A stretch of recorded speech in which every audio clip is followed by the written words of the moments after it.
जय गुरुजी संगत जी, गुरुजी के परिवार गुरुजी टुडे ब्लेसिंग्स में आपका स्वागत है। चैनल पर नए हैं तो चैनल को शेयर करें और सब्सक्राइब करें और साथ में लगे हुए बेल आइकॉन के बटन को प्रेस करके ऑल पर क्लिक कर दें ताकि डेली अपलोड होने वाले गुरुजी की सत्संग और ब्लेसिंग संगत जी आप तक पहुंच सकें। अपना सत्संग गुरुजी के इस प्यारे से चैनल पर अपलोड करवाने के लिए आप डिस्क्रिप्शन बॉक्स में दिख हमारे व्हाट्सएप नंबर पर अपना सत्संग ऑडियो या वीडियो किसी भी फॉर्मेट में हमें भेज सकते हैं। जय गुरुजी। संगत जी, आज का सत्संग ना एक बेटी की अपने पिता से इतनी प्यारी अरदास है ना, बहुत खूबसूरत सत्संग है। गुरुजी कैसे उस अरदास को पूरा करते हैं। संगत जी, मैं हमेशा से कहता हूँ कि बेटियां जो ना गुरुजी की बहुत लाडली होती हैं, बहुत लाडली होती हैं। जब आपका गुरु से बाप और बेटी का रिश्ता बन जाता है ना, फिर उसके सामने दुनिया का कोई रिश्ता नहीं मायने रखता संगत। और गुरुजी वैसे ही अपनी बेटियों की बहुत जल्दी सुनते हैं, ये एक हकीकत है। बहुत प्यारा सत्संग है और सत्संग पूरा की पूरा वीडियो फॉर्मेट में। हाँ जी, पूरा सत्संग वीडियो फॉर्मेट में। सत्संग को ध्यान से देखिएगा, सुनिएगा। सत्संग इतना ब्लेस है कि आंटी जिन्होंने सत्संग शेयर किया ना, वो बहुत ब्लेस संगत है गुरुजी की। उनको गुरुजी के बहुत प्यारे प्यारे दर्शन हमेशा होते हैं। और ये सत्संग हमारे साथ शेयर किया है सूरत से सोनिया भसीन आंटी जी ने। हाँ जी, सूरत से सोनिया भसीन आंटी जी ने सत्संग हमारे साथ शेयर किया। मैं दिल से उनका शुक्राना करता हूँ कि उन्होंने गुरुजी से आज्ञा लेकर गुरुजी के इस प्यारे से चैनल पर अपना सत्संग शेयर किया। चलिए सत्संग स्टार्ट करते हैं। जय गुरुजी। शुक्राना, हर पल का शुक्राना।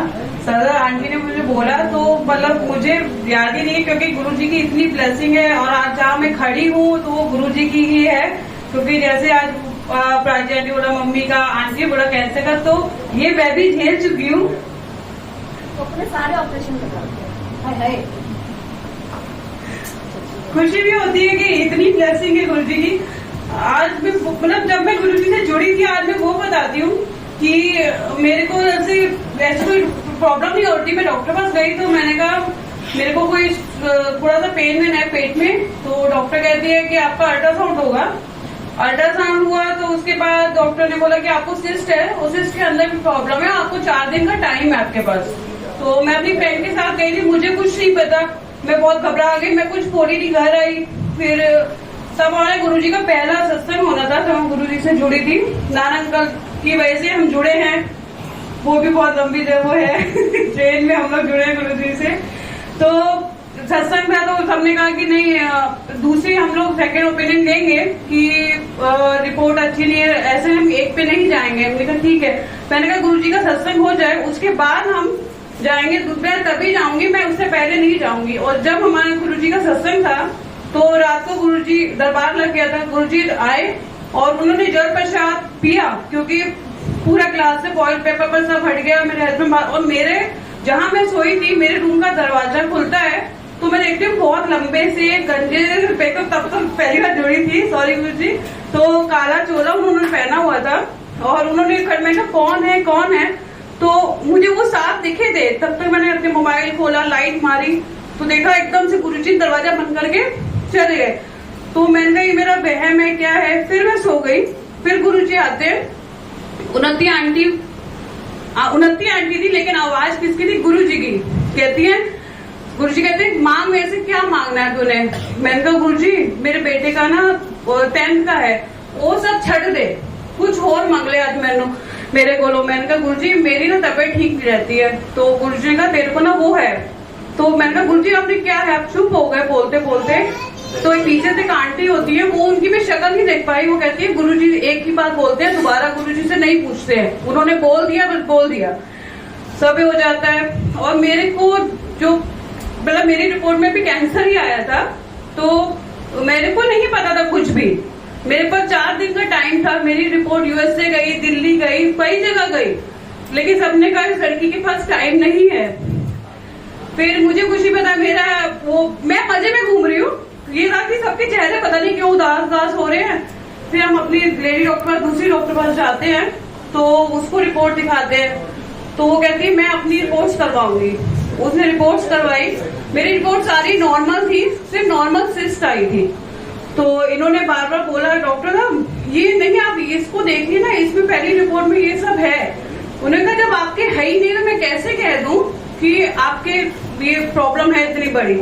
फिर वो रिपोर्ट दोबारा यूएसए गई, दिल्ली गई, उन्होंने कहा वो रिपोर्ट अलग थी, ये रिपोर्ट बिल्कुल चेंज हो गई है। तो शुक्राना गुरुजी। उसके बाद 6 महीने मेरी मेडिसिन चली। डॉक्टर ने कहा कि मतलब 6 महीने हम खाएं, तो मेडिसिन खानी, उसका सिस्ट आपकी अगर होता तो चली जाएगी तो ठीक है, नहीं तो फिर ऑपरेट कर देंगे। 6 महीने कंटिन्यू। एक बेटी, कहते हैं पिता बेटी के लिए आता, मेरा उनसे वो रिश्ता था। मतलब पूरे 6 महीने गुरुजी मेरे सपने में आते थे, मुझसे कहते थे मुझे लस्सी पीनी है, मुझे ये खाना है। आज मेरे रात को सपने मेरे से बातें करते थे। पूरे 6 महीने मतलब मेरी वो होती थी, सिटी स्कैन हुआ, सब हुआ, तो रिपोर्ट वो आती थी पॉजिटिव।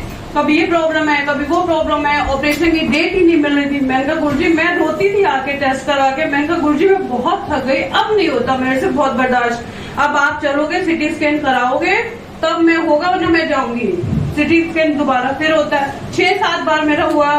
उस समय कोविड भी था, कोविड के भी वो जब रिपोर्ट्स हुई, फिर जब हुआ तो उसमें रिपोर्ट है उन्हें ऑपरेशन। मैंने कहा गुरुजी रात को सपने में आते हैं, कहते हैं 30 सितंबर को तेरा ऑपरेशन होना है। मैं कहा ठीक है गुरुजी। 29 को सितंबर को मैं एडमिट हो गई। रात को एकदम से बहुत मेरी आंख खुली, बहुत प्रेगनेंसी। मैं कहा गुरुजी आप आ गए हो ना। और घर से निकलने से पहले मैंने गुरुजी को ये बोला था, गुरुजी मेरा ऑपरेशन आप करोगे, वरना मत करना, मुझे ऐसे ही ले जाना, मुझे मंजूर है, पर ऑपरेशन आप ही करोगे। मैं बोल के चली आती हूँ। रात सुबह डॉक्टर आते हैं ले जाने के लिए ऑपरेशन थिएटर में, तो उसी में बड़ा घबरा रही थी। तो मैं गुरुजी का स्वरूप लेके जाती हूँ, तो वो कहते हैं ये तो अंदर नहीं जा सकता। मैं कहा फिर मेरे को भी डिस्चार्ज कर दो, मैं इनके बिना ऑपरेशन ही नहीं कराऊंगी। कहते ठीक है। वो डॉक्टर कहती है इनको ले जाने दो, ये नहीं कराएंगी, ये इनके बिना नहीं जाएंगे अंदर। मैं जैसे जाती हूँ, मैं सब जगह देखती हूँ। मैं कहा गुरुजी आप कहाँ पे हो, मुझे नहीं दिख रहे हो, कहीं तो दिखा दो कि आप मेरे पास ही हो। इतने में पूरा उन्होंने तो डॉक्टर सब मुंह पे मास्क पहना होता है, तो आते कहते दीदी, डॉक्टर का भी आते दीदी कुछ नहीं बोलते, दीदी क्या बात है, आप परेशान हो। वो पता नहीं मेरे पिलो के नीचे से वो स्वरूप निकालते गुरुजी का, मेरे माथे पे लगाते और मैं बेहोश। अभी मुझे एनेस्थीसिया नहीं दिया गया था क्योंकि मुझे पता चल रहा था वो बात करते हुए। उसके बाद वो जब दूसरे दिन जब मेरा ऑपरेशन हो जाता है, डॉक्टर कहता है इतना क्रिटिकल ऑपरेशन था, सब कुछ आगे यूट्रस ओवरी सब चिपक गई थी कि मतलब इनकी जान ही बची है, कैसे क्या है हमें नहीं पता। मेरे हस्बैंड मुझे क्या सपना बताते हैं कि गुरुजी रात को बहुत ही विराट रूप में आते हैं, कहते हैं इस लड़की का ऑपरेशन ऐसे करना है, ये करना है, ये चीज निकालनी है, ऐसे करना। कह रहे तेरे मैंने पूरा ऑपरेशन देखा, गुरुजी पास में खड़े हुए हैं। डॉक्टर आगे बोलते हैं ये कौन है जो सब बताते जा रहे हैं कि ऐसे करो, इस लड़की का क्या रिश्ता है इनका। कह रहे तुम्हारे गुरु हैं। और मतलब मैंने गुरुजी को बोला था, वो गुरुजी ने भी देखो अपनी बेटी की बात बोल के सपने में आके भी, उस समय वो आए लेकिन किसी को दिखे, लेकिन मेरे हस्बैंड को बोल गए कि मैं सपने में आके इसका ऑपरेशन करा के गया हूँ। डॉक्टर ने कहा था 6-7 दिन से पहले हम छुट्टी नहीं देंगे। मुझे तीसरे दिन ही छुट्टी मिल गई। डॉक्टर कहते हैं इनकी रिकवरी इतनी अच्छी है कि मैं कुछ कह ही सकता कि मतलब ये कैसे इनका हो गया। और मेरे इतने ऑपरेशन हुए हैं कि शायद ये कोई डिग्री किसी में करता, मैंने ऑपरेशन में डिग्री करी है। बोले कि गुरु जी की कृपा है बहुत उसके बाद से कि गुरु जी कोई भी परेशानी आती है। एक सत्संग आज मैं और शेयर करती हूँ, मैंने किसी को नहीं कहा है। जैसे हमारा मकान हम लोग रेनोवेट हो रहा था तो हम लोग 5th फ्लोर पे शिफ्ट हो गए। जैसे कि मैंने आपको बोला ना कि गुरु जी अपने बच्चों के लिए आते हैं, और मेरे साथ भी यही हुआ। मेरे को सांस लेने में बहुत प्रॉब्लम हो रही थी, सांस नहीं ली जाती थी, लेकिन अंदर अंदर तकलीफ हो रही थी, मैं इग्नोर करती थी। ये भी कहते थे कुछ नहीं, तेरे को गैस हो रही है, कुछ नहीं हो रहा है, कुछ नहीं, ठीक है। मैं कहा ठीक है। मैं सोई हुई थी, उस दिन मेरे को इतनी ज्यादा प्रॉब्लम होती कि मैं बिल्कुल ऐसा होता कि मेरे सांस रुक रही है। मैं सोई हुई, सामने एक काली शेडो, एक यमदूत बोलते हैं जिसको, वो मैंने देखा मेरे सामने खड़ा है और मेरी सांसें रुक रही है। मैंने कहा, और मेरे हस्बैंड मेरे पास में है, मैं उन पे हाथ तक नहीं डाल पा रही कि मैं उठो भाई, मतलब मेरी सांस रुक रही है। इतने में मेरी बेटी पास में थी। मैंने कहा गुरुजी मेरे को कुछ हुआ तो इसको कौन देखेगा। सिर्फ मैंने गुरुजी इतना ही बोला, जैसे मेरे अंदर किसी ने मेरी सांसें वापस डाली हो। और एकदम से जब दूसरे दिन मैंने मेरे को अपने को वो नहीं हो रहा था कंट्रोल की, मैंने क्या देख क्या लिया। फिर मुझे लगा ये मेरा वहम है। फिर जब रघुवीर अंकल आए तो उन्होंने अब सत्संग शेयर किया तो नहीं, मैंने कहा नहीं ये सच्ची था। और वो चीज मैं आज भी मतलब अभी भी मैं कांप जाती हूँ कि मतलब मैंने क्या देखा। और जैसे कहते हैं ना सांसें जा रही हैं, तो वो कैसे गुरुजी ने फिर इतना ही बोला, गुरुजी इनको कौन देखेगा। और गुरुजी उसी समय आके उसको तो भगाया, साथ में मेरी सांसें वापस दी कि मैं आज जिंदा हूँ तो मैं गुरुजी की वजह से ही हूँ, उन्हीं की भी सांसें चल रही है। और इतना ही मेरे पूरे परिवार को, मेरे घर को सब गुरुजी ने ही ब्लेस कर रखा है। सत्संग तो बहुत है, खत्म ही नहीं हो सकते। जय गुरुजी, शुक्राना गुरुजी।